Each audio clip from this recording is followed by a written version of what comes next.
Good morning, everyone. Lots going on as usual. There's some shocking news. I watched the Mike Yeadon Planet Lockdown video. Go watch it. And the excerpt that I read yesterday from Facebook, 100% confirmed. Thanks for sending me that. I think there was a couple of people who sent me the video of Dr. Yeadon. Yeadon. I'm sorry, I'm probably getting his name wrong.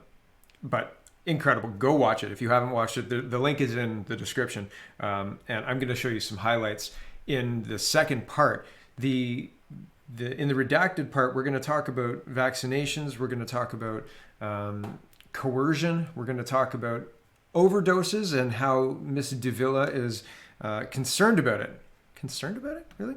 But first, don't forget to sign up for the mailing list. I'll be sending out a newsletter for today, just the biggest stories of the week, threaded into some kind of, I don't know, little email that I do. I'm not sure. I don't know. I'm figuring out the format. It's all right. And don't forget to check out the forum. There's this thread. I've been really busy the last couple of days. I'm usually busy. I try and schedule a lot of my time, so I haven't been checking in on this thread. This thread is massive. The protest thread and the whole protest section is getting bigger and bigger. So check that out. There's a lot of conversation happening. People are interested and frustrated with what's going on in our country. And well, I'm glad that I can provide somewhere to talk about that. That's a good thing, I think.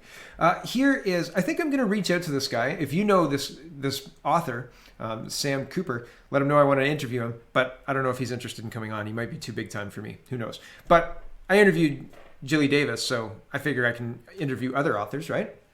Anyway, he wrote a book and it's being censored on Amazon. It says Optimum Publishing International says, is Amazon censoring free speech?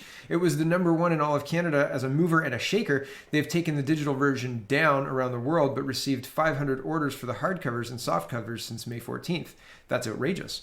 So it's willful blindness, how a criminal network of narcos, tycoons, and CCP agents infiltrated it has to do with the Canadian government, et cetera, et cetera. Very interesting. And you can't get his book, but I would love to talk to him. And I think that you would be interested in hearing that conversation. So I'm probably going to reach out to Mr. Cooper and see if I can chat with him about his book. I'm excited about that. I've been following this and talking about this for a while. I'm glad there are other people who are doing deep dives on this information, because there's a huge amount of information there. And the concerning stuff is right on the surface. I can't imagine what he gets into. I can't imagine what is under the surface. I hope he's got his book up on like his website or something like that. I actually responded to the publisher, I think that was the publisher, and asked if he's got it up on the website, in his website or anything like that, or if they've got an alternate link, and they didn't respond yet. So, or I haven't seen if they've responded, but they may have now. Who knows? Okay.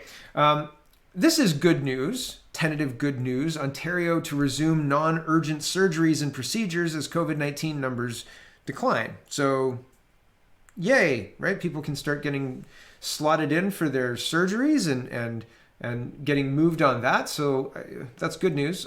That's a tentative step in the right direction. This is an opinion piece from the Financial Post, and I thought it was an interesting one. It's not really in line with the problems that are happening right now, but it's foreshadowing to problems that are going to be apparent shortly, namely commodities or precious metals, etc., going up in price, and that's going to affect other items going up in price. And with inflation the way it is, and the devaluing of the currency, your dollar buys less now than it did 10 years ago, buys a lot less now than it did 40 years ago, right? In 1981, $8 bought what $25 buys now. I think that was the inflation rate that was quoted to me anyway. So interesting stuff. So this is going to impact a whole bunch of things, and this is how we're being governed. We're being governed into this. We're making this decision with a bit of a push, in my opinion. Okay, flagship climate craziness. That's the name of the article. New IEA report plans for a new global energy crisis. So this is about net zero and the new moving of the goalpost. And did you think, listen, I thought it would be difficult to move the goalpost. I thought that during the climate emergency stuff, the University of Waterloo just declared a climate emergency. I was like, come on. But anyway, during that, the moving of the goalpost would have been obvious. Like at one point it was like, oh, we have to get rid of CO2 completely, blah, blah, blah, blah, blah. And people were like, oil is going to be a big part of this whole thing for a while, eh? And then they were like, okay, so we can't get rid of oil, so we'll have to change the messaging, because getting rid of oil is not going to happen, not in the short term and not in the long term, and even in the very long term, like not in 20 years, not in 40 years, not even in 60 years. Like we're going to be using it. It is very valuable because only it can power our society so far. We haven't found a viable alternative. You can't make a windmill with a windmill. It doesn't work. You can't get things hot enough to melt things. Anyway, regardless, here it is. When the International Energy Agency was created in 1974 through the political manipulations of U.S. Secretary of State Henry Kissinger under President Richard Nixon, the objective was to set up an American-controlled organization that would help maintain the security of oil supply in the wake of the 1973 OPEC embargo that had artificially created an energy crisis and triggered a 300% increase in the price of crude. Almost 50 years later, the organization initially charged with avoiding an oil supply shock on Tuesday called for an immediate global shutdown of new investment in oil and other fossil fuels. In a 224-page report titled Net Zero by 2050, the IEA proposed that from today there will be no investment in new fossil supply projects and no further final investment in decisions for new unabated coal plants. The IEA is the new OPEC, but more powerful, influential, and dangerous as it aims for a massive makeover of world energy markets. Net Zero by 2050, humbly self-described by the IEA as a flagship and landmark report and subtitled A Roadmap for the Global Energy Sector, should be thoroughly read for what it is, a spectacular roadmap for collective planning insanity to fight climate change by eliminating fossil fuels and replacing them with technologies that, for the most part, do not exist. Bang on. What are we going to replace this portable fuel that will run this snowmobile for 300 kilometers? What are we going to replace with that? This frozen battery here that is not working? No. Okay. So this portable fuel here works in the warm and in the cold. And if I'm in the bush and I run out of fuel, I can just put this in here and boom, we're already good to go, right? Whereas with a battery, you'd need a backup and you'd need to keep the backup somewhat warm and blah, blah, blah. So there's all sorts of complications. What's better, right? It's a hard sell. It's a hard sell. And when you reduce and limit the new investments in oil and gas exploration, you make the current supply more valuable, cost more. So that's problematic again in the short term, because everything's costing more. And really, if you don't have a viable plan to replace what works now with something else that works, like when you have an idea about something, you think to yourself, I'd really like a teleporter, right? But then when you try to make that happen in real life, you run into all sorts of problems, which is why there aren't teleporters everywhere, because they'd be much more efficient, right?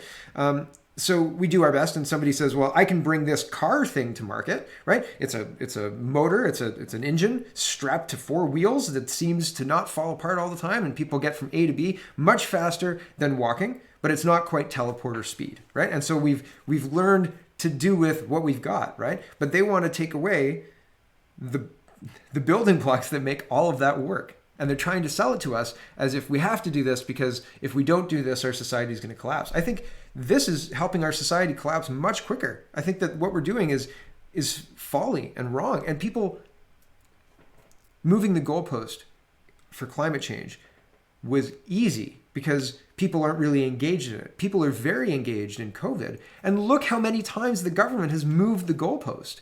It's incredible. It's incredible. I'm shocked at how malleable the public is. They're like, okay, 2 more weeks. Nobody's angry. Where are the angry people? Nobody's angry. Everybody's like, yeah, we've got to do this. Stay home, stay safe. Okay. Okay, anyway, back to this. By 2035, the IEA's new report claims there will be no sales of new internal combustion engine passenger cars.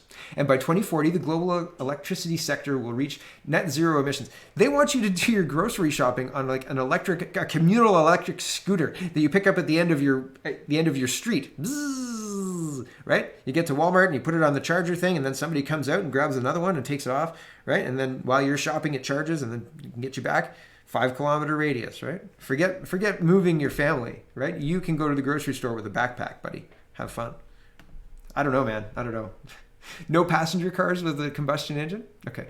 The IEA itself concedes that the alternatives to fossil fuels are currently technological and economic fantasies.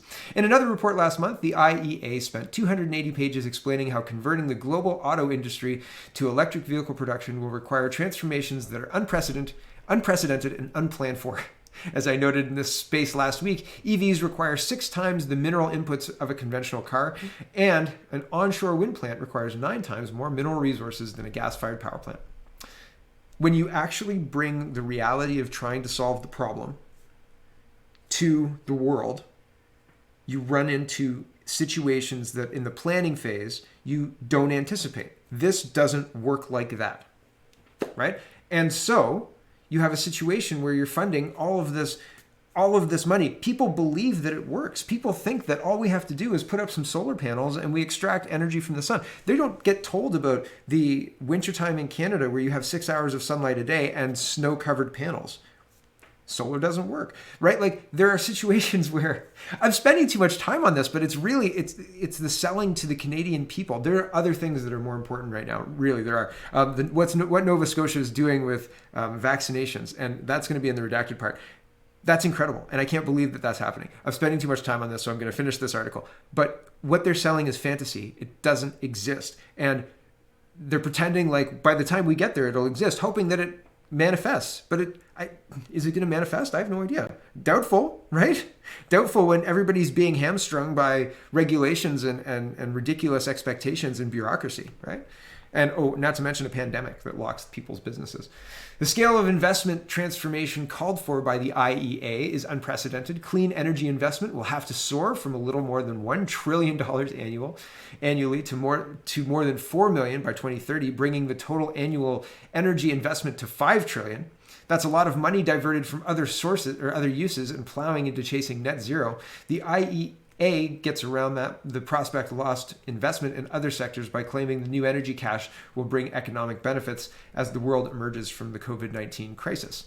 The claim is that all the new green net zero investments will create millions of jobs and put the global GDP 4% higher than it would be based on current trends. How much confidence should the world's citizens place in a 10-year economic projection produced by an agency that is selling a major restructuring of the world economy? Then there's the little problem of global cooperation so that each country takes the right steps. From China to Germany to Nigeria and Brazil and the United States and Canada, the IEA is a master of downloading major problems onto the global cooperation platform. Governments need to take international cooperation to new heights. Without greater cooperation, net zero 2050 would not be achieved. If more Canadians, including bankers, oil executives, corporate chiefs, investment managers, economists, and pension managers actually read it, Canada could become a leader in highlighting that the new IEA flagship report on how the world economy can be centrally planned into a net zero carbon emission system is surely the most unsound, extreme, out-of-this-world planning document in history. Yes, I agree. Sorry that took a long time, but I thought, man, let's talk about that. Okay, Laurie Goldstein talks about, in Canada, the Prime Minister's family can be paid hundreds of thousands of dollars in speaking and expense fees by a charity to which the Prime Minister can award a government contract valued at hundreds of millions of dollars with a management fee of millions of dollars without declaring a conflict of interest. This raises questions of what the point of having a conflict of interest law meant to deter politicians from engaging in conflict of interest if that law, passed during the Harper era and unchanged in the Trudeau era, allows this. Like, if it allows that clear conflict of interest, what is the point of the law? No speeding, however, 45 over the limit seems okay. We'll have a good day. See you later, sir. Right? Like, what's the point of the law if it's not going to be enforced at all? And I mean, the enforcement is ridiculous. $100 fine for Mr. Morneau, $500 fine for Mr. Trudeau, right? Come on. Opinion, Justin Trudeau's constitutional capitulation. We'll go into this with this tweet thinking here, okay? Because I don't agree necessarily with a lot of the things that the author says here, but he outlines it pretty well. But Terry says, I want to hear a press conference hosted by Jason Kenney and Scott Moe saying if Quebec can unilaterally amend the Constitution to declare itself to be an independent nation, then so can we. That declaration alone would be enough to bring down the Trudeau government. So I don't know if that's true, but I think that it was funny. Here is the Montreal Gazette's piece, and it says, one of the most important... Sorry, hold on. We'll stop here. There we go. One of the most important duties of the Prime Minister of Canada is to defend the Constitution of the land. If he doesn't, who will? Justin Trudeau effectively indicated this week that the province of Quebec can write anything into the Constitution and that he will not lift a finger. The Prime Minister apparently has been advised that this is perfectly legal. Quebec's new language legislation, Bill 96, proposes to amend the Canadian Constitution to include in Section 90 of the Constitutional Act of 1867 the following text: fundamental characteristics of Quebec, 90Q1, Quebecers form a nation. Q2, French shall be the only official language of Quebec. It is also the common language of the Quebec nation. Do Quebecers form a nation? There's no doubt in my mind and in the minds of the vast majority of experts who have studied the issue. They do. 15 years ago, the House of Commons even passed a motion to that effect. The government of Quebec is relying on Section 45, which states that the legislature of each province may exclusively make laws amending the constitution of the province. I noted that the prominent constitutional scholars disagree among themselves on this point. There are other sections of the Constitution that may also be pertinent. But he goes through it, and I don't think that it really is all that pertinent here. Basically, I'm saying that I agree with the Twitter people here that if other provinces decided to make this declaration and say that they were going to change the Constitution, wouldn't it be interesting to see Trudeau's response if Alberta just said, "Listen, yeah, I like this constitutional updating thing. Let's make sure that everybody understands that Alberta's a nation too, and we are unique in our way, and blah blah blah blah blah." Right? It would be an interesting chess move. I don't think that we've got people who are willing to do that in Scott Moe or Jason Kenney, but it'd be interesting. I don't know where it's going to go. I don't know if this is a slam dunk or anything like that. And the speech laws, right? Mr. Yves Francois Blanchette. No, it's Legault. Mr. Legault is supporting Bill C-10 in the House, and it's being noticed by international news, right? The Wall Street Journal is reporting on this, Justin Trudeau's plan to control the internet. And I didn't read the whole thing, but I'll read to you this a little bit. The snippet at the top. It says, Prime Minister Justin Trudeau has a plan to regulate speech on the internet by placing it under the control of the CRTC. His bill is so awful that Peter Menzies, a former vice chairman of the commission, said it doesn't just infringe on the free expression, it constitutes a full-blown assault upon it, through it, and the foundations of democracy. Mr. Trudeau's Liberals claim that they merely want to level the playing field between traditional broadcasters and online players such as Netflix and Spotify, yet on its face the bill goes much further. To begin with, anyone who makes programs available over the internet would be treated as a broadcaster and under the thumb of the CRTC. While websites wouldn't need a formal license to operate in Canada, the Commission would have open-ended power to impose conditions and require them to make expenditures to support Canadian broadcasting systems. So if you have a website, you're under the CRTC rules, and they get to compel you to comply with them.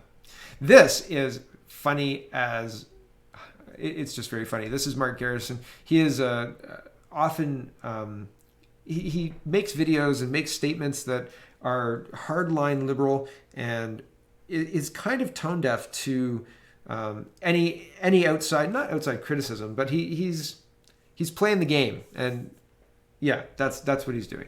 And he says here, you be the judge. Option 1, 4 political party leaders have conspired to take away your freedom of speech, hoping that you won't notice. Option 2, conservatives are trying to hijack an issue for political gain. And everybody says, dude, option 1 for sure. It is definitely option 1. Everybody says this.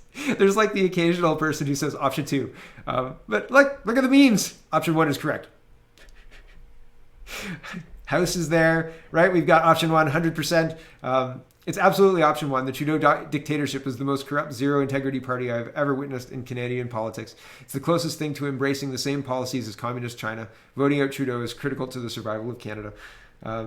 Yeah, there's so many things. There are so many things. And it's funny that this person, Mark Garrison, this Liberal MP, was like, that's an ill-advised tweet.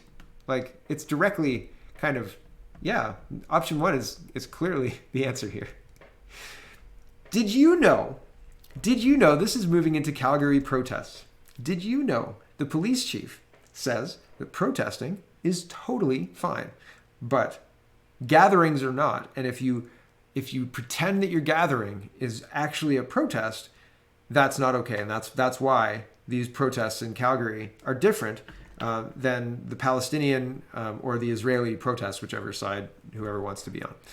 Listen, it's very interesting. I don't know that this guy's got much credibility. There are clearly marches. Like, people have been marching and they've been fined for marching. There have been fines for people doing driving parades. I think there have been fines for people. Like, people have been pulled over and stopped anyway for driving rallies and or what are they called? Doesn't matter. When everybody gets together and drives together somewhere, rally, whatever, doesn't matter. And I've seen Mark Friesen get tickets for just showing up to a park or something like that to rally together against the lockdowns. It's a freedom rally, right? Like, so he's cherry picking some events that maybe he could make that argument for, and he's ignoring situations where they're ticketing people for doing exactly the same thing as the legitimate protesters that he's trying to encourage here. So listen to this. It's very interesting, in my opinion. I'll back it up just a little bit. She's in the middle of her question here. And listen to the police chief. It's incredible. Between Israel and Palestine there. Are those gatherings treated differently? Are they treated the same? How do police go about keeping an eye on those? Yeah, so it's very similar, but I think one of the key differences that it's important for Calgarians to understand is that protests aren't unlawful. So legitimate protests can go ahead, and we find that the majority of the organizers try to work with police and public health to do that in a way that actually minimizes the spread of COVID-19. What we're seeing on the other side of that is basically outdoor social gatherings that are really masked as protests. So we've seen in other parts of the province where we've seen rodeo/protest. I saw on social media this morning outdoor music festival that was being planned/protest. Those things are not protests or demonstrations. They're outdoor social gatherings, and they're subject to the public health restrictions for sure. So, sorry, here I was thinking, like, isn't it a protest if the thing that you're not allowed to do, you then do? It's like, don't climb this ladder. Right? And you say, well, I'm going to protest this order by climbing this ladder, right? Rather than walking in front of it with a picket sign, I'm going to protest this silly order by climbing up the ladder. What are you going to do? You're going to arrest me? I'm going to lock myself to the ladder, right? Climbed up the ladder and now I'm locked to the ladder. What are you going to do? Is that not a protest? So if the order is against gathering in the community and you say, I'm going to gather in the community as a protest and do this thing that we're not allowed to do, that's a protest, right? Is that not a protest? I think that's a protest. Semantics and language words. And it's a bit of gaslighting too, because it undermines the activities by people who are distressed and upset by this. In this video, Kevin Bacon from Footloose goes to an empty warehouse and he's drinking and smoking, which I think is very funny. He just pulls up in the car and he's got this beer. I guess it wasn't open yet. And he drinks the beer and then he starts dancing. This is a protest, right? Because he's not allowed to dance in Footloose. Oh, you can't see it all. It's me. Yeah, so I didn't want to show the scene. I don't know that this is really a protest, but I thought, doesn't Kevin Bacon dance in Footloose? And isn't that a thing? It's kind of the same thing. It's not really. It's all good.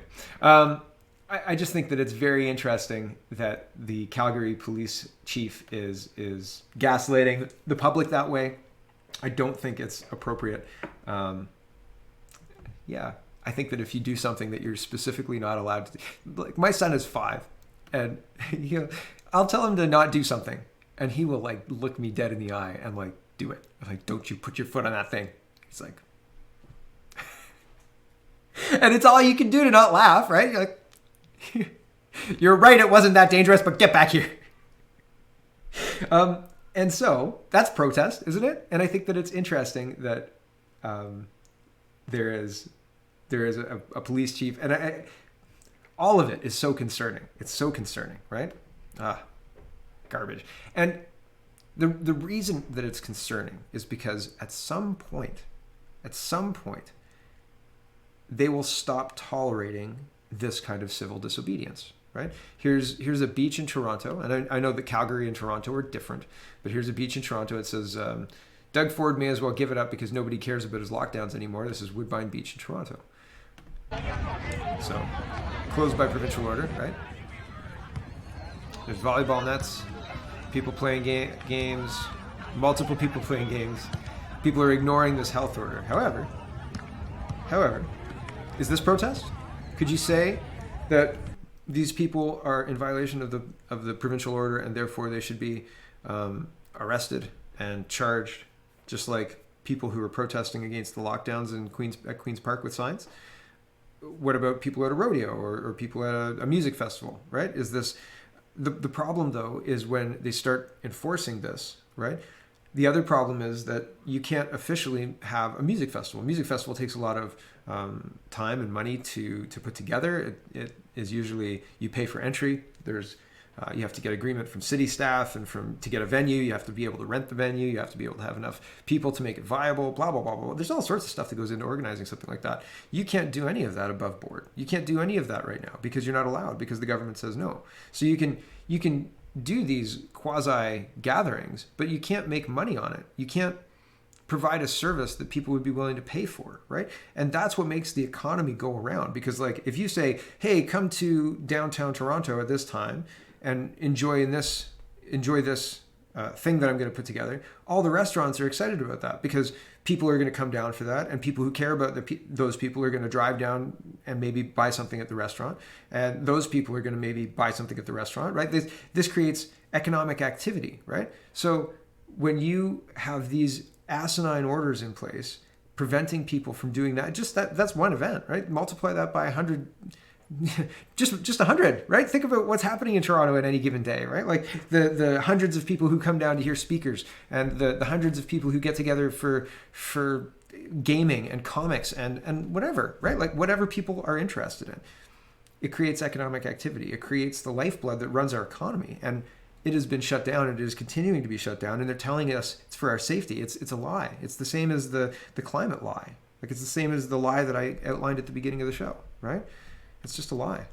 And it's not healthy for us, and it's not good for us. They don't want to help us. Governments need to stop using COVID as an excuse to treat us like children. This is an opinion piece in the National Post, but I thought, yeah, man, they do.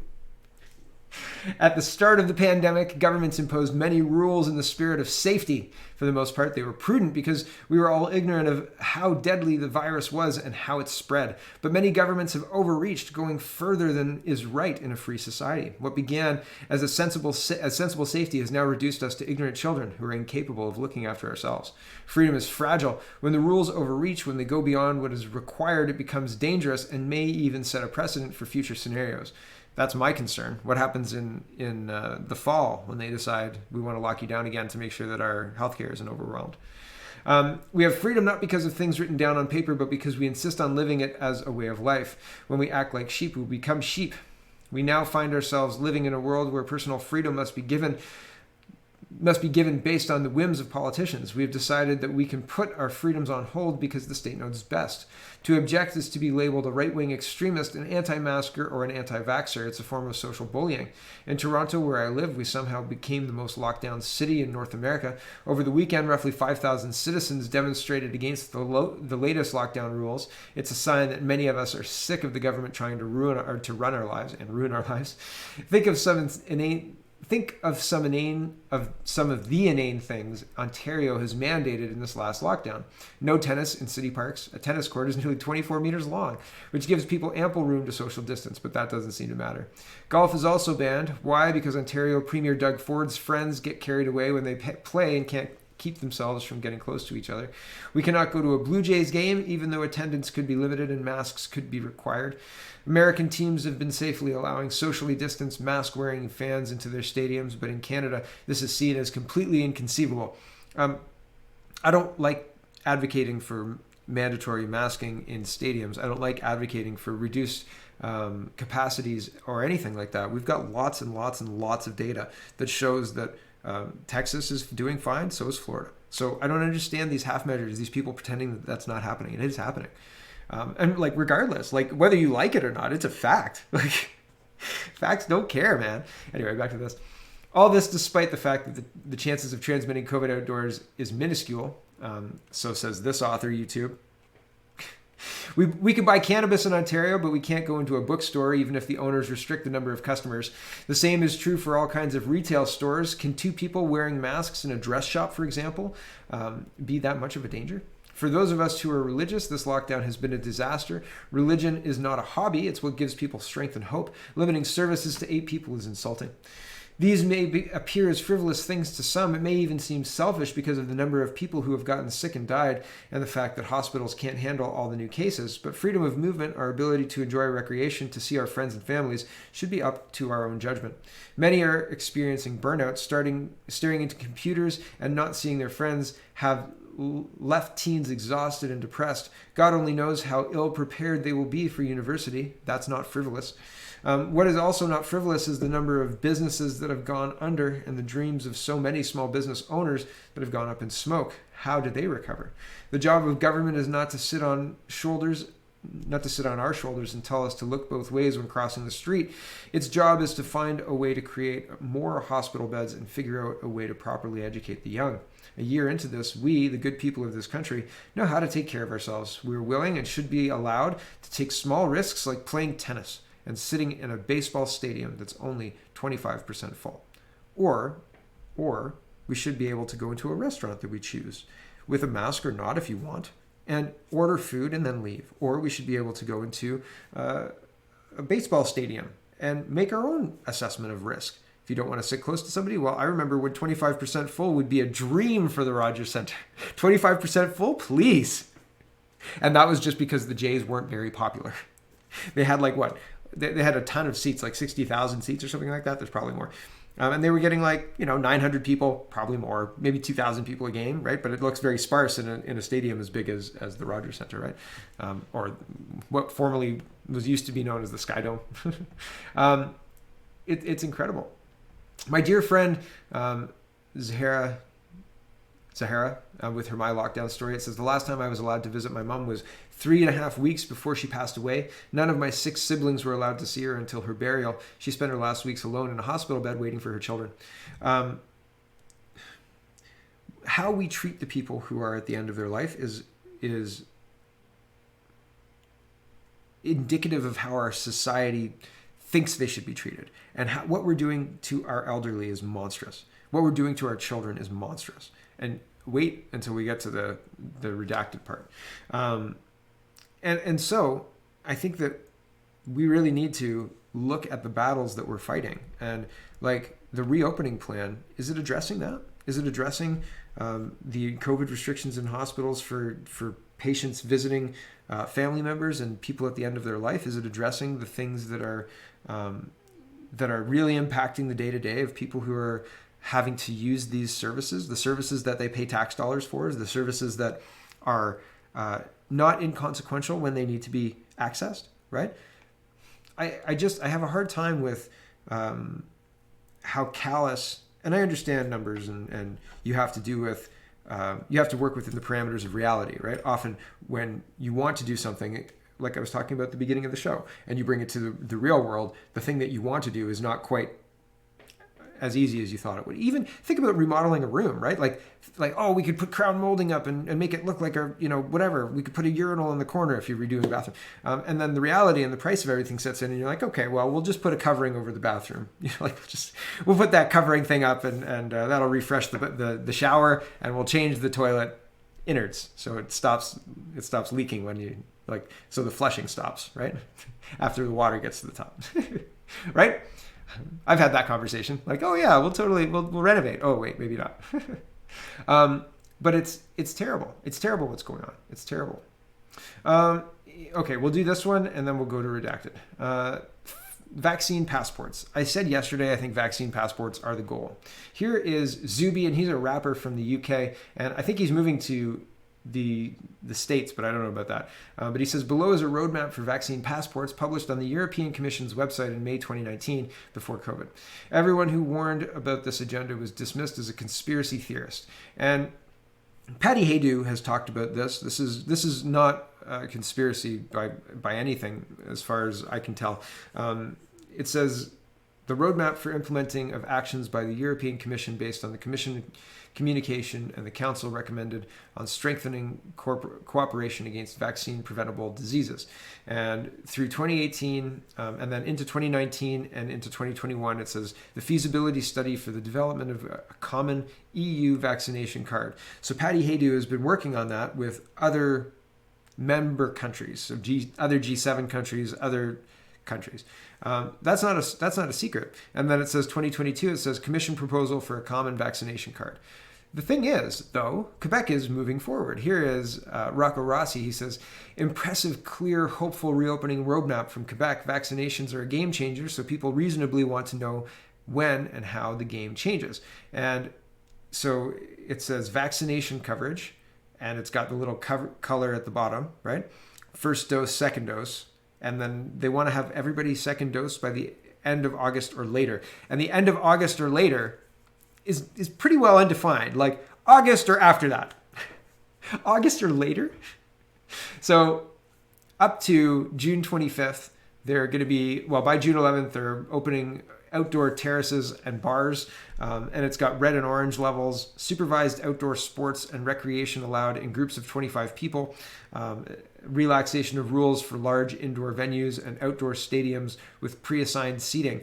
And then by June 25th, day and sleepover vacation camping opening, outdoor public activities with events allowed according to specific rules, easing of requirements on wearing masks and distancing oneself from private gatherings from people vaccinated with 2 doses, relaxation of rules for outdoor stadiums with fixed pre-assigned seating. Now I looked at this and I thought, okay, so it's all tied to vaccination. How do you prove any of that? Here it is. This is CBC News. And it says federal provincial privacy watchdogs issue warning about vaccine passports. Canada's privacy commissioners are issuing a warning about vaccine passports, saying measures must be taken to ensure Canadians' personal information is protected. While this may offer substantial public benefit, it is an encroachment on civil liberties that should be taken only after careful consideration. Federal, provincial, and territorial privacy commissioner and the Ombudsman's office in Manitoba and New Brunswick said in a media statement today. On May 13th, Quebec started issuing downloadable QR codes that people can keep on their phones to prove they've been vaccinated, but it remains unclear how the digital proof of vaccination will be used. Quebec Health Minister Christine Dubé said the QR code, which supplements paper vaccination documents are already being distributed, is not itself a vaccine passport, but it is a necessary first step towards implementing such a system. So they're moving towards the vaccine passport. The Toronto Sun says it more plainly. Getting people back to work will likely mean a vaccine passport. And the people, this is illegal, and the Sun knows it. The people's responses to that is, There's a whole bunch of, the Bugs Bunny saying no, and yeah, this is a similar response to the other tweet that I showed you that everybody disagreed with. CTV News is reporting Quebec to end curfews and reopen restaurants in late May, reopen bars June 14th. Again, my concern is, I'm glad that they're talking about restaurants and bars. What about retail? But my concern again is once all of that's dealt with, what of the status of long-term care home residents? Do they still have to sit isolated in their rooms for long periods of time? Are they still getting mandatory testing for this? What does that look like? What's the roadmap for winding that down if they're all vaccinated? What's the purpose if they're all vaccinated, right? I don't know. Here is Laura Stone. She says Ontario is planning to announce on Thursday a gradual reopening of the province over the next 3 months, beginning with lifting the ban on some outdoor activities as early as this weekend, sources say. Oh, I wanted to show you the end of August or later. So I think that's the end of August or later is funny. That coincides with the 3 month, I think, May, June, July, August. June, July, August. right? Yeah, starting May 28th, they'll be like, oh yeah, starting in June, the 3-month plan, so 3.5-month plan. But at the end here, after August, what's the plan after that? And is everything reopened by the end of 3 months? Or is it like, here's 3 months of planning, and by the end of 3 months, we'll reassess that? I fear it's the latter. I fear that that's what they're going to do. And that's concerning to me. So by the end of August, it says they're going to get rid of the color code levels, increase person limits for indoor venues and outdoor events, but again, no metrics. Increase, what does that mean? Additional relief for gatherings, sports, and recreation. What does that mean? Progressive return to face-to-face work, return to face-to-face work in higher education, return to normal organization at primary level and secondary level, flexible in childcare and preschool settings. And this is progressive relief depending on epidemiological situation and vaccination coverage if 75% of those aged 12 and over have received a second dose. So that seems unlikely considering our current vax schedule and the amount that we've got available, right? So a 3-month plan in Ontario, do you think we're going to have everybody vaccinated by the end of August with 2 doses and we can open up? And is that the key? Who knows? I don't know. Laurie Goldstein says, we need to give people hope. Canadian industry groups criticize politicians' message for fear around COVID-19, while other countries offer specific details around reopening. The Canadian government is stifling the post-pandemic economic recovery. Yeah, they really are. This is hilarious. This is Ronald Reagan versus Joe Biden. You should go and watch this. It's very funny. Utah Senate on a 23-5 vote just passed a bill banning mask mandates for all schools. So there are places that are waking up, that are getting rid of this stuff. That's interesting. This is 2.5 minutes where this little boy, there's some language he uses. He uses words specifically, very well-chosen words. He's been coached. I think that he's been coached. He does it well, though. He says what he wants to say. I think probably coached, like, how do you say like this, Mom? Like, you know what I mean? Like the parents were helping him with it. I don't begrudge them that. I think that good parents do that. Teach their kids how to advocate for themselves. It's good practice. But here he talks about the hypocrisy of the teachers. I'll play a little bit of it. Here we go. The beginning, but I didn't think it would stay this way all year long. And I was surprised by the rules. A lot of them didn't make any sense to me, like the fact that we were not allowed to play on the playground or have student council or turn to face each other at lunch. And we also have to wear masks outside at PE and on track. I love my school and all, but my teachers seem really stressed, and that makes me feel bad. One teacher walks around with a clipboard full of referrals for any student whose mask isn't on properly. It makes me feel scared. That same teacher yells at us having our masks down to drink water while we are outside in car line. She told us we had to wait until we were in our parents' car to have a drink of water. She had her mask down the entire time while she was yelling at us, which makes me and all my friends very mad. See, there's, he's being taught how to relay what he means, right? Rather than just be upset about it. Here's another one. Pennsylvania is the first state to amend their constitution to curtail executive emergency powers in the aftermath of COVID-19. 54% a back-to-ballot measure, cutting emergency duration and allowing simple majority to terminate an emergency declaration at any time. Yeah, one of the major things that needs to be done after this is to fix the oversight of these people who locked us in our homes for 1.5 years almost now. What is it, 14 months, 15 months now? To cut their power to be able to do this, to improve the accountability, and to remove people who refuse to be accountable to the choices they've made. There should be an entire commission. There should be an entire investigation of this from every level, at every single level. Okay, there's lots more.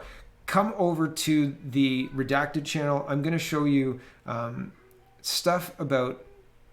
I'm going to show you this, and then we're going to go to Redacted. This is Nova Scotia's Premier and Medical Officer of Health. I'm not sure if this is the Premier or the Medical Officer of Health. I don't know what they look like. I apologize.